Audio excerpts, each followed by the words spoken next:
के R music channel को subscribe करें और बेल आइकन दबाना ना भूलें। लाइक करना भी नहीं भूलिएगा।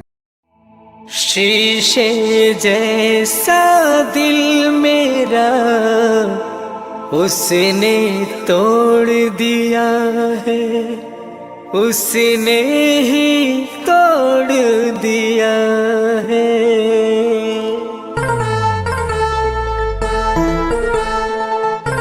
Presented by Sai Records.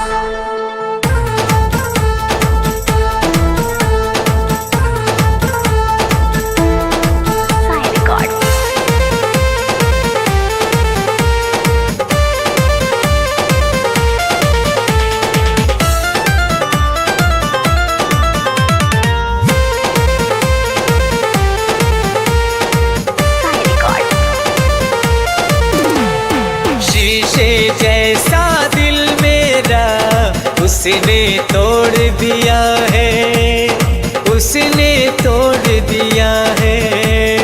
शीशे जैसा दिल मेरा उसने तोड़ दिया है, उसने तोड़ दिया है।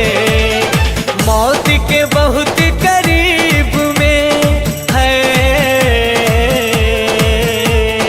मौत के बहुत करीब में लाकर छोड़ दिया है, लाकर छोड़ दिया है।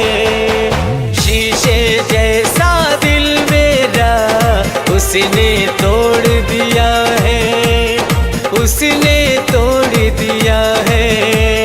शीशे जैसा दिल मेरा उसने तोड़ दिया है, उसने ही तोड़ दिया है। Presented by Sai Records.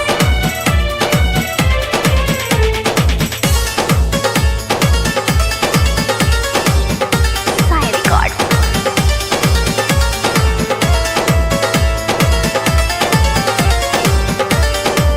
Sai Records.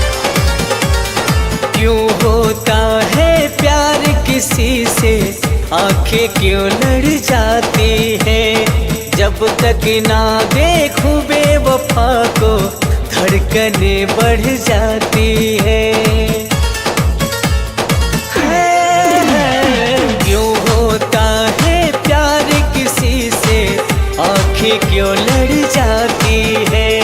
जब तक ना देखूं बेवफा को धड़कनें बढ़ जाती हैं।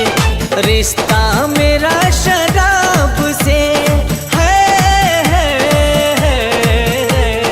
रिश्ता मेरा शराब से उसने जोड़ दिया है, उसने जोड़ दिया है। शीशे जैसा दिल मेरा उसने तोड़ दिया है, उसने तोड़ दिया है। शीशे